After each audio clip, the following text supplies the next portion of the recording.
is when velocity, direction of motion is perpendicular to magnetic field. What does it mean? It means charge enters into the field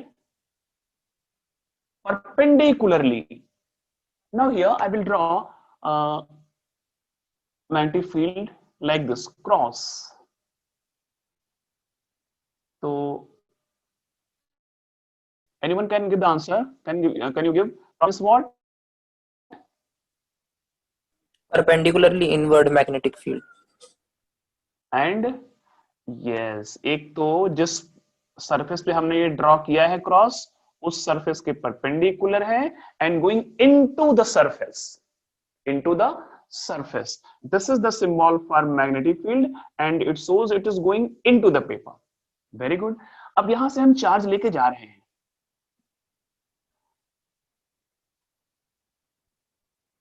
Taken a charge q of mass m and with the velocity v. This charge is moving into the plane of this board and magnetic field is board. It means v and b both are perpendicular to each other. जैसे ही अगर मैं ऐसे एक boundary बोल दूं कि ये है मैग्नेटिक फील्ड की बाउंड्री, तो ये जैसे ही यहां पे आएगा इसके ऊपर क्या लगेगा? Fm, magnetic force, Laurent force. And आइए फाइंड करते हैं what is the direction of this Laurent force when it enters perpendicularly in the magnetic field. Left hand into, कहां लगेगा फोर्स? ऊपर की तरफ लगने वाला है. कितना लगेगा? ऊपर. मींस जैसे होगा ये इंटर करेगा ऊपर चला जाएगा. ओके, मींस इसका फोर्स लगेगा, ऐसा लगना शुरू हो जाएगा लाइक दिस. अब आप पूछ सकते हैं कि मैंने ऐसे बना दिया. इसके लिए मैं एक और नाम बना देता हूं. वहां पे चार्ज को अंदर लूंगा मैं, टर्न लेगा ऊपर की तरफ. आप बोल सकते हैं कि इट शुड गो स्ट्रेट, ऐसा बोल सकते हैं, लेकिन मैंने ऐसा किया नहीं है. और अपने चार्ज को ही अंदर लूंगा and will discuss why it is moving not on straight path. ये प्लस नहीं है, ये क्रॉस है. चलिए, अब मैंने यहां पे एक चार्ज ले लिया है. यहां पे चार्ज क्यों लिया है? मान लो कि ये चार्ज यू मूव हो रहा है ऐसे perpendicular to the magnetic field B. आपको पता है कि जो फोर्स है, कहां गया ये force is perpendicular to both V and B. तो इसके ऊपर फोर्स कैसा लग रहा है भाई? अगर आप पता करेंगे तो it will be like this. Force यूं लग रहा है, और थोड़ा बड़ा बना देते हैं, ऐसे फोर्स लग रहा है, एफ यूं लग रहा है. ठीक है, ऐसा लगेगा तो पक्का है ये चार्ज यूं मुड़ जाएगा, ऐसे मुड़ेगा. ऐसे मुड़ेगा तो आप देखेंगे कि यहां पर भी फोर्स कैसा लगेगा? परपेंडिकुलर, यूं लगने वाला है. फिर ये यूं मुड़ जाएगा due to this perpendicular force like this, and due to this perpendicular force it will move like this. Again force acts like this, and due to this it will take turn once again like this, and ऐसा. फिर ऐसे ही path चलता जाएगा and you will see कि ऐसे move करना शुरू कर देता है. I have taken this velocity vector of this length. If you take this velocity vector just like point size, तो पता है क्या होगा? जो हमने ये बनाया है, ये अगर आप इस velocity vector को छोटा लेंगे तो टर्निंग फास्ट होगी and it will move on circular path. It will move on circular path. ऐसे मूव होगा ये. यहां पर भी देखिए कैसा है, ये सर्कुलर पाथ है, लेकिन हमें सिर्फ एक आर्क मिला है. इसके बाद तो जैसे फील्ड से बाहर आएगा it will adopt straight path. Field के अंदर पाथ सर्कुलर है, यहां पे सिर्फ आर्क दिखा है. हमने यहां पे अंदर लिया है, इसलिए हमको कंप्लीट सर्कुलर पाथ मिला है. अब मैं इस पार्ट को तो रफ कर देता हूं. इतना आपने सीख लिया कि when a charge enters into the magnetic field perpendicularly, it adopts circular path due to magnetic force acting perpendicularly to the direction of motion. Motion. एक कॉन्सेप्ट आपको पहले से पता होगा, क्या पता है? कि अगर फोर्स वेलोसिटी के परपेंडिकुलर है, और you can say if force is perpendicular to displacement, then work done by the force will be zero. Work done will be zero.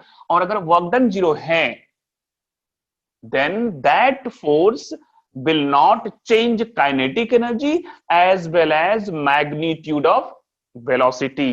तो वो बदलेगा नहीं, केवल क्या करेगा, डायरेक्शन बदल रहा है। Due to this perpendicular force only direction changes, and under this perpendicular force, under these perpendicular force, charge moves perpendicularly on charge moves on circular path। and आपको पता है, for any circular motion sufficient and required condition is what? There must be centripetal force, and here centripetal force is provided by the magnetic force Fm। आइए लिखते हैं यहां पे,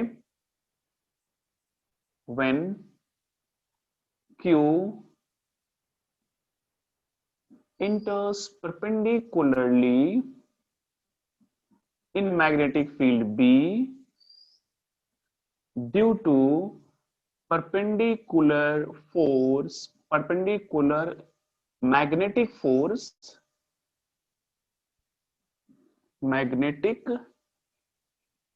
Lorentz force Fm, it moves on circular path,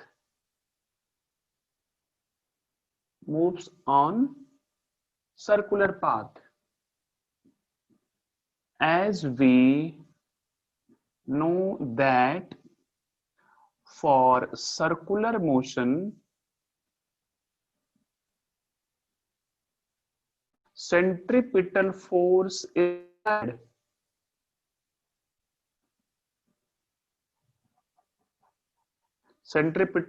is required, which is here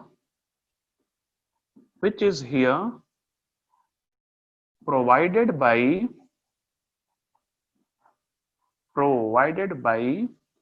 magnetic Lorentz force Fm is equal to QVB is equal to mv square by r। Fm actually QV cross B है, see here, but यहाँ पे theta is what? perpendicular का मतलब theta is what? 90 and sin 91 होता है, तो हमने सिर्फ QVB लिखा है, and that is mv square। ये क्या है, मैकेनिकली आपने देखा है, centripetal force is mv square by r, where m is the mass of charged particle, v is the linear, यहाँ पे लिख देते हैं, चलिए इक्वेशन 1 यहाँ पे रखा, and I'm writing here m mass of charged particle, या फिर मैं सीधा लिख रहा हूं पार्टिकल, एंड v यहाँ पे हमने मैग्नीट्यूड लिखा है, linear velocity, linear speed, not velocity, linear speed, and r radius of circular path, मतलब ये सब क्या है, रेडियस है। तो यहाँ पे जो हमने कॉन्सेप्ट पढ़ा ये है कि अगर कोई चार्ज मैग्नेटिक फील्ड में परपेंडिकुलरली इंटर करता है तो it will adopt circular path. जब फोर्स नहीं लगता है तो स्ट्रेट पाथ है, एंड जब परपेंडिकुलर इंटर कर रहा है तो ये सर्कुलर मोशन करेगा। And you have learned in 11th in mechanics, for any circular motion centripetal force mv square by r is required, and in this here that force is given by Lorentz force qvb। तो ये सीख लिया। अब जरा देखते हैं what are the parameters connected in this motion। you can find radius of circular path, you can find velocity of motion, you can find kinetic energy, you can find time for one complete circle, frequency, everything, and we'll discuss all those parameters connected in this motion when charge enters into magnetic field perpendicularly। okay, लेते हैं radius। हमने यहाँ पे radius r लिया है। अब जो हमने पहला डायग्राम बनाया ना, यहाँ पर भी रेडियस ले सकते हैं। ऐसा गया तो कहीं रेडियस सेंटर यहाँ पे होगा तो ये रेडियस हो जाएगा ऐसे, it may be like this. चलिए रेडियस के लिए क्या करते हैं, हमारे पास इक्वेशन ये है, as Q V B is equal to M V square by R. अब आप यहाँ पे क्या कर सकते हैं, दोनों कैंसिल, 1b मिलेगा आपको, Q B is equal to M V by R. तो यहां से सिंपली क्या मिलेगा, r is equal to M V upon Q B. This is the relation for radius when charge enters perpendicularly and it adopts circular path। तो circular path की radius है। m क्या है, mass of the charge. q क्या है, charge particle पे जो charge है वो q है। Means m and v these two are constant। इसका मतलब जो रेडियस है it depends upon the magnitude of velocity and magnetic field। आप इसको ऐसा भी यहां पे डिस्कस तो कर सकते हैं। If v is constant then r is inversely proportional to b। इसका मतलब क्या है, अगर वेलोसिटी कांस्टेंट है then if you increase the magnetic field b, radius will decrease or vice versa। and if b is constant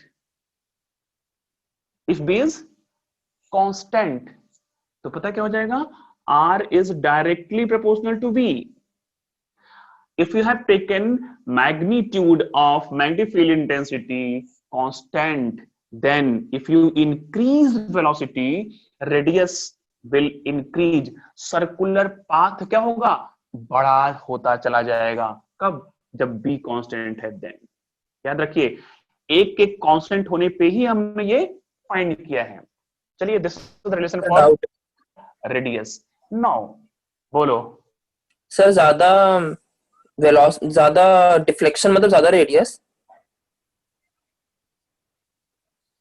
deflection नहीं, ज्यादा velocity, speed ज्यादा होगी तो पाथ बड़ा हो जाएगा। सर बड़ा पाथ मतलब ज्यादा डिफ्लेक्शन, जैसे कि इन्होंने प्रोटॉन दे दिया और हीलियम एटम दे दिया।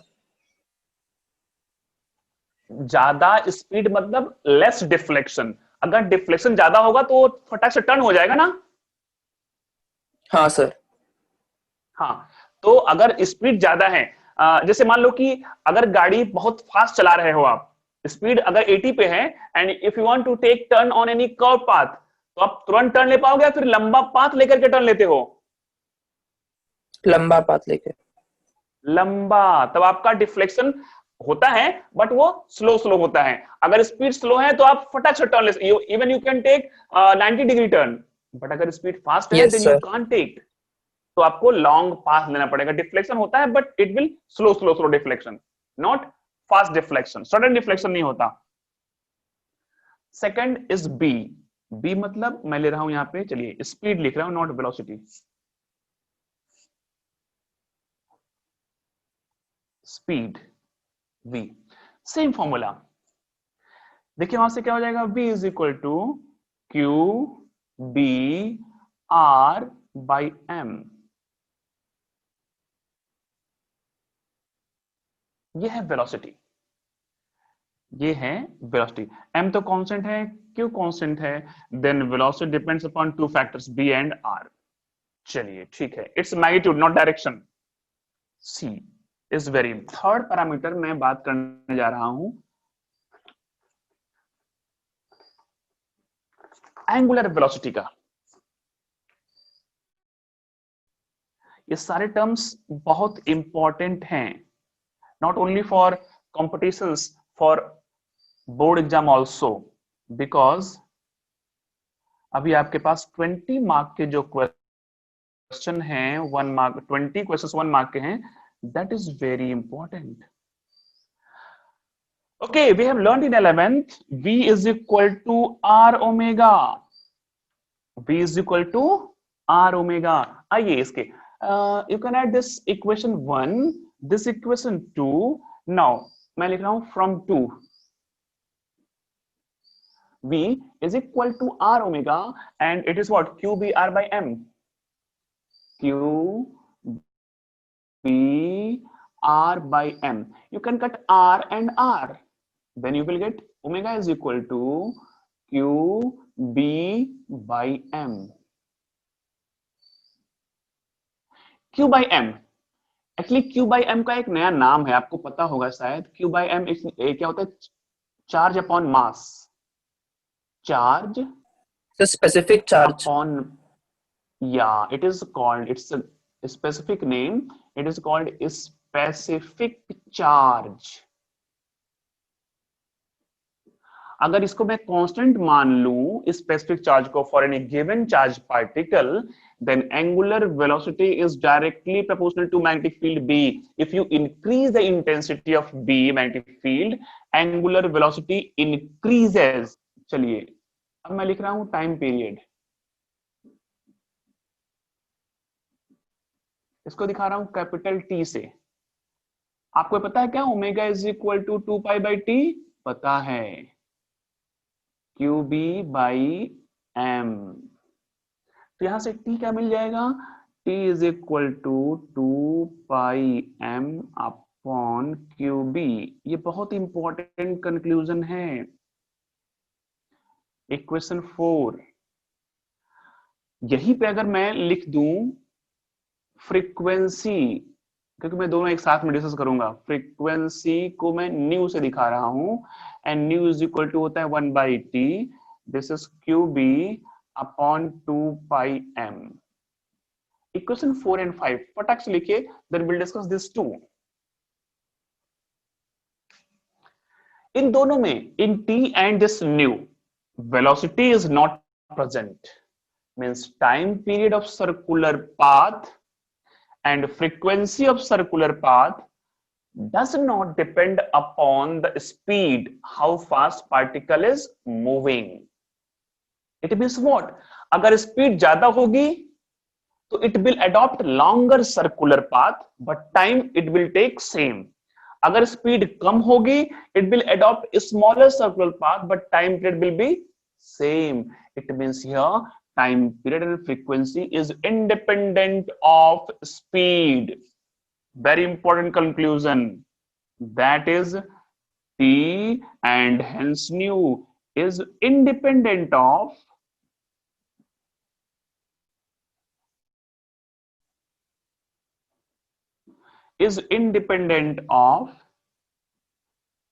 speed of moving charge. Speed of moving charge. Okay एक और कर लेते हैं, that is very important. That is what? Kinetic energy is equal to what? Half M V square.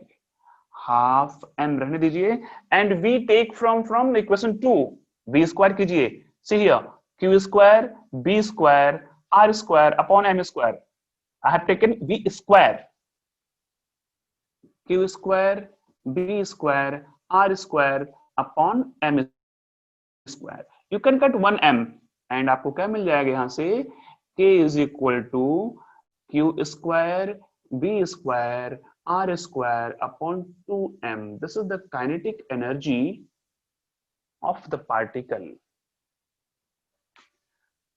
moving on circular path in magnetic field.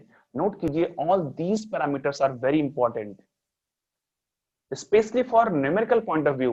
अगर आपको ये सब याद होंगे, then you can easily reply the answers of those questions based on these concepts. Theta is greater than 0 and smaller than 90. इसको एक साथ कैसे ले सकते हैं भाई? 0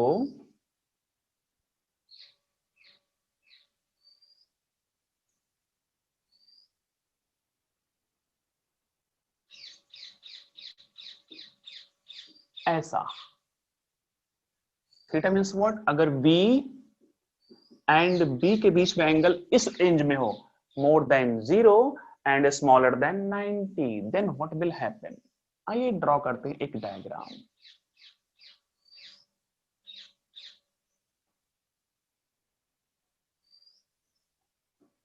ओरिजिन एक्स एक्सिस चलो मान लेता हूं बी है, मतलब magnetic field is shown along this x axis and this direction of motion makes angle theta with velocity v। अब कुछ नहीं करना है आपको, first I will resolve this b into two rectangular components। first along the b ये क्या हो जाएगा, v cos theta and perpendicular हो जाएगा v sin theta। आपको पता है if direction of motion is along the B it will adopt linear path, straight path. Perpendicular है तो क्या होगा, circular path. But here the path of motion is combined due to this parallel component, due to perpendicular components. इसलिए here जो motion का path होगा that will be both.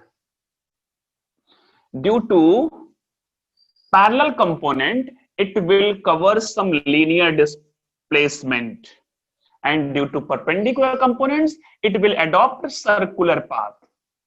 तो ये जो केस है इसमें पता है एक हेलिकल पाथ बनेगा, हेलिकल